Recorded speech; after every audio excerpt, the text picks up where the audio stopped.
how to make a certain process more efficient. Again, bringing in that customer-centric thinking to go for a particular demographic of customers, how we can make our experiences a lot more inclusive and make them a lot more supportive.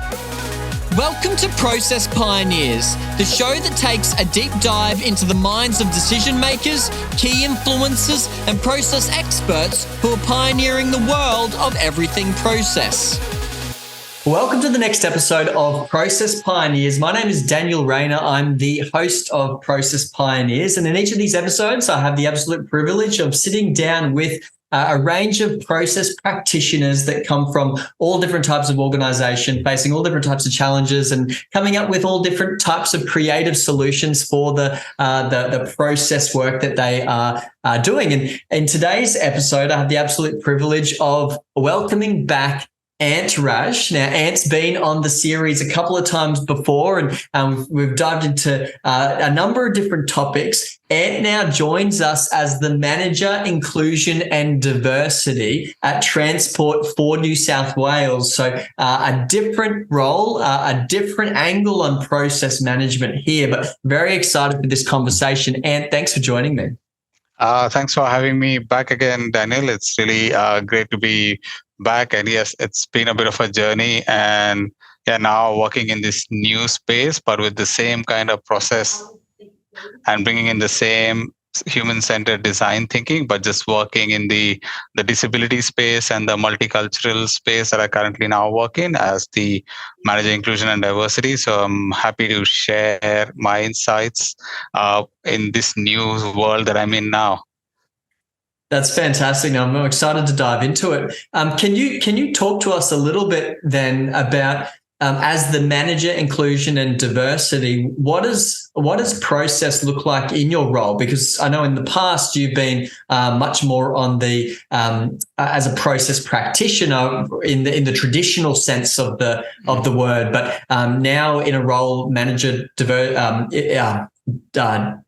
inclusion and diversity. It's a bit of a tongue twister there. Can you tell us how process plays a part in what you're doing? Yeah, I think we just call it I&D. So I&D, D&I are the acronyms that we go with, which is totally fine. I guess what I have been able to do is bring in a lot of that process thinking and how to make a certain process more efficient or more productive. And again, bringing in that customer-centric thinking to go for a particular demographic of customers, how we can make our experiences a lot more inclusive and make them a lot more supportive. So, for example, like we here at Transport have a target to have like certain number of people hired who have a disability or who disclose a disability. So for me, what I'm now looking at is the recruitment process end to end, to understand how do we make improvements in our recruitment process. So working with those relevant teams in talent acquisition, people and culture, and understanding what is the current pain points in that process for when someone with a disability might apply for a role, and then identifying those moments that matter, and then going ahead and actually making those changes to the process so someone with the disability can feel supported and can feel included while they go through the recruitment process. So it's the same kind of, approach. It's just that a different field or a subject matter expertise that you need to bring in. And I've been lucky enough that with my own lived experience of ADHD and my hearing disability, that I can bring in that lived experience to the process to go, what if I had to go through this process? What would that mean for me? And the way I talk to my stakeholders is think of or, reach out to your own network of friends or family who you may know have a certain form of a visible or a hidden disability. And if they had to go through that experience, would they recommend it to your friends or family to go through that again? Or you think there's things we can improve and just bring that, insight into the work that you do, and that would help you. So yeah, it's the same kind of work, but in just that different field.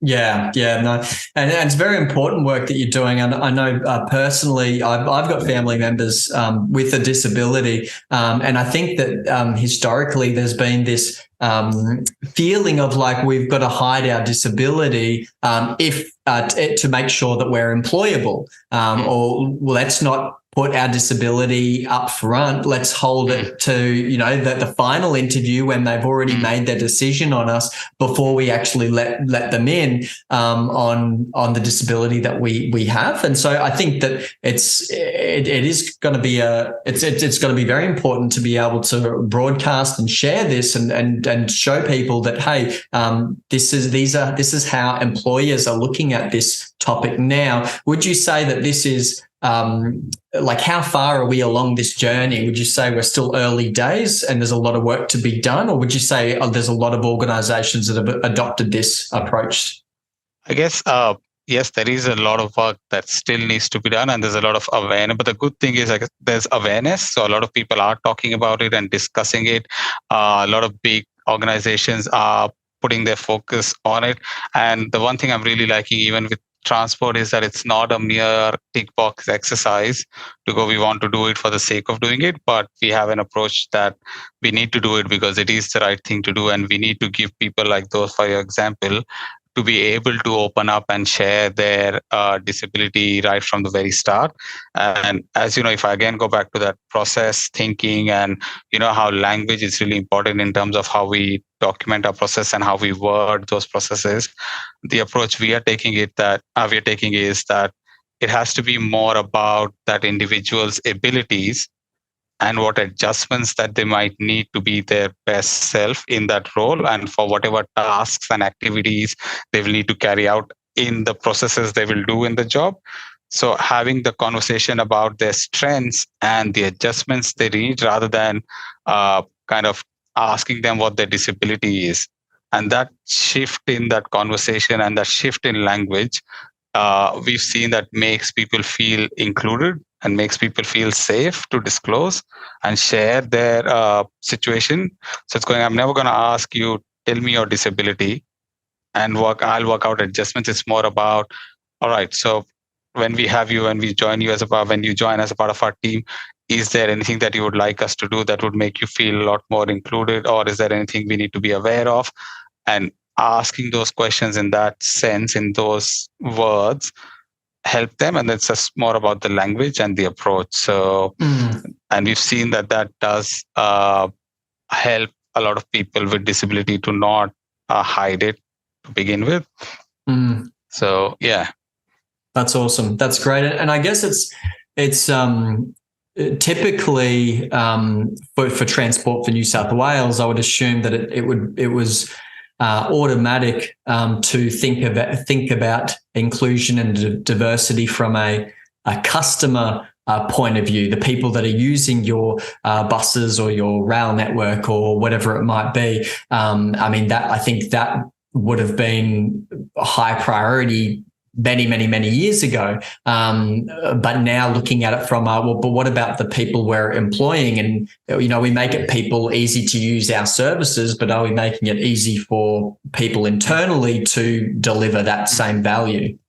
Yeah, and I think transport's been really, I guess, good in that sense, because what they've understood is that unless our workforce represents the customers that we design for, it will be a really hard job. So again, bringing that customer-centric thinking in to go, unless we have people who might need those adjustments or requirements, how can you design for your external customers who might need those adjustments or requirements? So transport's been really good in terms of, I guess, understanding that right from the very start.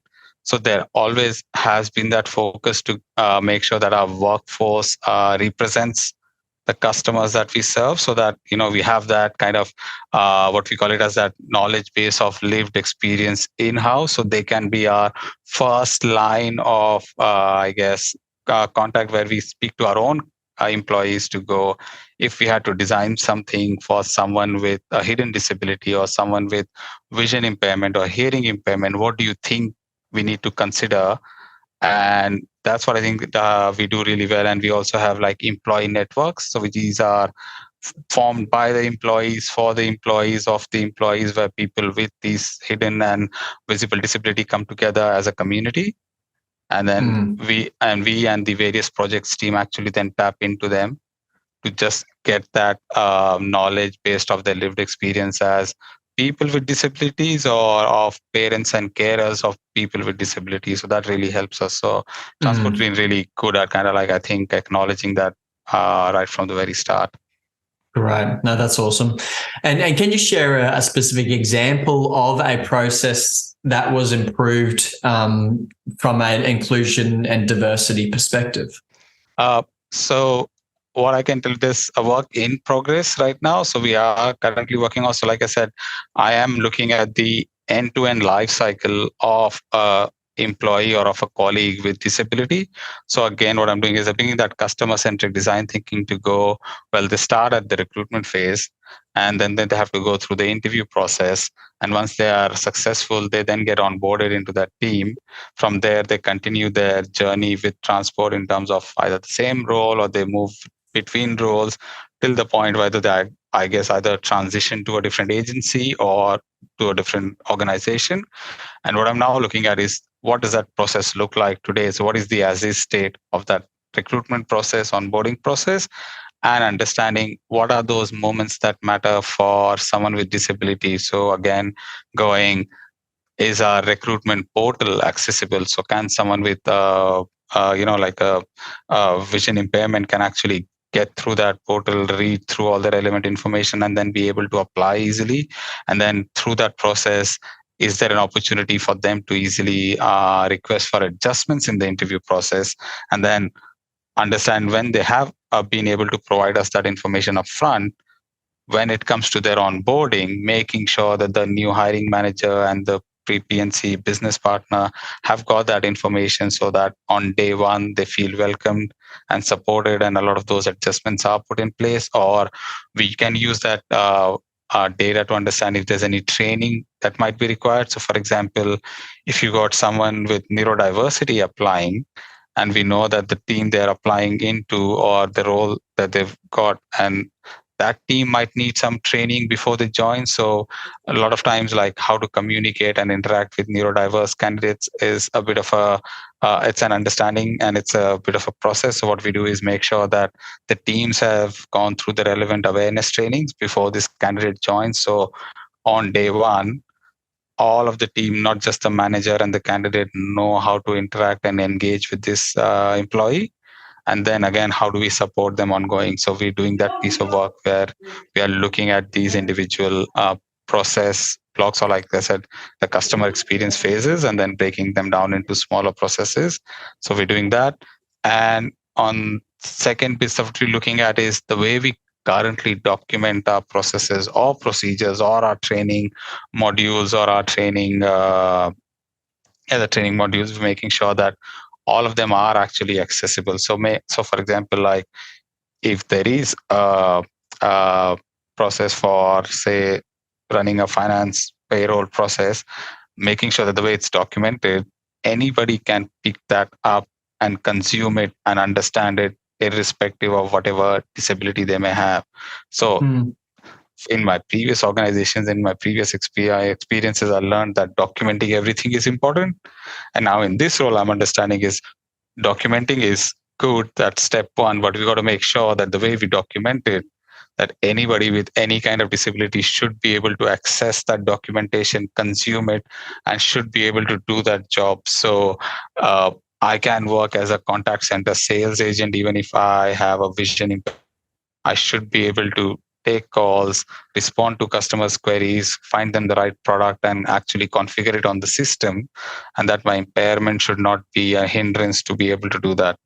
Is what I'm learning in this process. So those are the kind of things I'm learning in this space.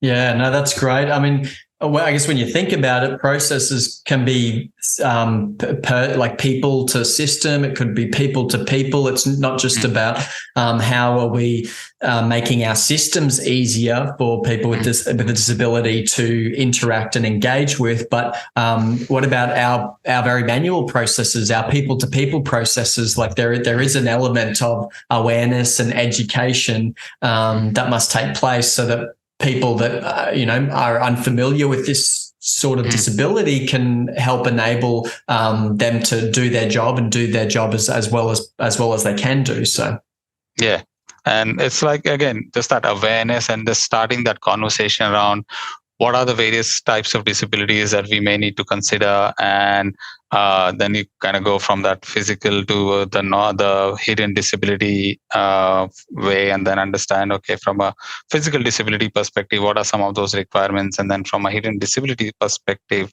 what are some of those requirements that we need to consider. And that even helps when you are kind of like interacting with your customers, and if someone does say, I mean, in their conversation to go, I'm getting really anxious about this, can you tell me what's happening? So you do really now know that this customer might need a lot more information and may need a bit more handholding to keep their anxiety in check, because they've already mentioned that to us. So just having that awareness to then respond accordingly, so that helps you look after your customers and then even look after your own employees in the best possible manner. Yeah, no, great. That's great. And there would be people listening to this podcast that they're from maybe smaller organisations than Transport for New South Wales, and I guess maybe some of them are scratching their head, wondering like, what's the driver here? Because we're only few people, limited resources. And we're struggling enough as it is to identify which processes can be optimised and improved, let alone, I guess, in identifying opportunities where we can improve from an inclusion and diversity perspective. From a Transport for New South Wales perspective, what would you say that was the core driver to make sure we focus and prioritise this?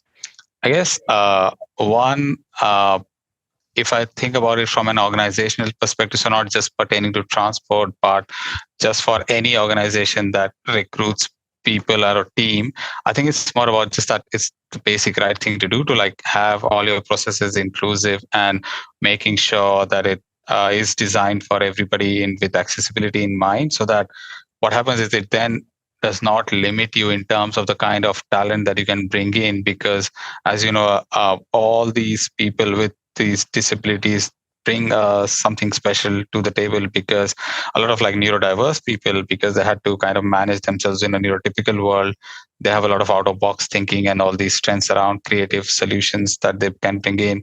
A lot of people with visible disabilities, again, they had to kind of work their way around this world. They might bring in those insights to go, how do we design an experience that again helps the customers or something. And apart from that, I know I might have to check on the exact details, but a lot of times there's legal implications or there's legal obligations that organizations may have to make sure that all their designs and systems and processes are accessible and are inclusive. So they also need to do that so they're not in trouble. But again, saying that should not be the primary driver for doing something like that, but it should be more like, this is the right thing to do. I was at a conference where I heard that, with a lot of awareness and with a lot of diagnosis that's happening in the neurodiversity space as well, a lot of people are coming forward and getting diagnosis and getting that official kind of like diagnosis done in a late stage of their adult life. And these are all in the workforce already embedded, so they might need that support. So again, identifying that, and with a lot of that future generation that will come into the workforce. So we are actually like designing some programs now, because transport has a very well-defined school programs where we reach out to schools and stuff, where we kind of talk about a lot of these various transport initiatives. But we are now also designing special programs for kids with disabilities and neurodiversity to again showcase how they can be a part of transport in the future and be a part of an inclusive work environment where, irrespective of their current condition, they can still come and be a part of the team, and they get to meet other people with a similar kind of situation, and they go, oh, I can see someone like me working here. So we're doing that where we can actually tapping into that next generation to showcase that. And then that again helps us again, because I guess, like I said, it's just the right thing to do. Yeah, no, that's great. And I guess even for such a large organization, I'd imagine that there is quite a list of opportunities, like potentials for improvement and for bringing more diverse and inclusive processes into the organization. How do you go about prioritizing where to begin and what to deploy your resources to? I'd imagine that for there'd be some processes that have maybe a wider impact in affecting more people, but then other processes, maybe there's more of a significant impact or a more profound impact. So talk to us about how do you go about prioritizing where to start with? Yeah, and that's a good question. And that's I think one of the biggest challenges that any organization faces. And I think what I can say from my experience is that, yeah, it depends on a lot of factors in terms of, like you said, the impact and the severity of that process to go, whether it is actually what is the likelihood of someone with a disability to be able to interact with that process, and what is the severity if they do. Having said that, what we're saying is that you don't probably have to invest all your energy and resources in designing the perfect solution at the very start. Like what I'm learning as well is, and there's a lot of these other organizations who help you in terms of understanding, is that there's always a plan B or a plan C that you can look at. So even if it is not designed for a perfect accessible scenario, what you can also consider is how can you put some interim checks or balances in place so that you always have that vision of designing it to make it perfectly accessible. But what can you do in the interim? What are some of those quick wins when it comes to accessibility? So for example, if you're designing a training module which has got really cool animations and visuals, but we also want to make sure that people with vision impairment want to consume that information, what I say is you can probably start with a descriptive text about the same content so that someone can just hear it or read it as a podcast or just play it on their like the screen reader or listen to it as a podcast. So yes, they may not be able to see all the cool graphics and animations that you've built in, but they're still able to consume that content and learn the same thing as someone with no vision impairment can learn. So there's no gap in the learning. There might be a gap in the experience in the way they consume it, which is fine, because at least we've made sure that that individual has actually gotten the same information and has walked away with learning the exact same thing as someone who must have seen these really cool animations and graphics come up on screen. So that's what we need to understand is what can we do as a small win, quick win, like we do in any process improvement work. That rather than investing or designing the perfect process before you go live, let's understand some of those step-based improvements, and then how do we continuously improve, and then you go back to that process and then try making those small incremental improvements. So again, like I said, same kind of learnings, same kind of thinking involved in the disability space. Yeah, and would you say that there are any unique challenges specific to this topic, or you would say it's very similar to any other process improvement work? The challenges are probably unique, and they sometimes can be very specific as well, based on an individual's needs and requirements. Again, because there's a variety of things we need to consider in that space. So there is no, I guess, set of generic normal standards that might suit all, all situations or challenges. But having said that, I think that's the one thing that process thinking has taught me is that if you can get the right brains involved in the room or get the right people involved and have the right conversations and ask the right questions, probably by using the same 5 why technique or looking at the root cause analysis or doing the right kind of ideation, there's no reason why you can't design for that most optimum solution. So yes, the challenges are unique, but I guess the same principles help. And like, if you get those people involved who have those lived experiences, that also gives you a very good insight into how we can design something. So, and like I say, like a lot of times, I know with a lot of people are kind of reluctant in disclosing and stuff like that. But if you give them that psychologically safe space to be able to speak up and disclose, you might find that you have a lot of those subject matter experts with lived experience of disability in your workforce. And then you can bring them into their design process, into that initial, the human-centered design process, and they can tell you what they might want to see, and I can help you design it. So I think there's no problem that cannot be solved. That's what process thinking has taught me. So Totally. No, that's awesome. Well, Transport for New South Wales, they're lucky to have you in this role with all of your background and your expertise. I know that you're in a good spot there, and you're going to drive a lot of change, which is very, very exciting. And I think being part of Transport for New South Wales, it sounds like there's a lot of sponsorship, a lot of buy-in, a lot of momentum in that space, which is makes things a bit easier when you've got the organisation behind you and what you're doing there. So, but for those that are listening to this episode, if there's, I'm sure it's piqued your interest and you've learned something new. If you want to continue the conversation with Ant, please, by all means, reach out to him on LinkedIn. He'd love to connect, love to chat, love to talk about what he's doing at Transport for New South Wales. And Ant, I just want to thank you so much for joining me again. I think this is our third episode on Process Pioneers, and we're always learning something new from you each time. So once again, it's been an absolute pleasure. And thank you so much, Daniel, for having me. And like you said, yes, if you are still new to this whole disability and accessibility space, need any insights, please feel free to reach out, and I'll be more than happy to help or connect you to some other agencies or people who might be able to help. So yeah, thanks once again for having me.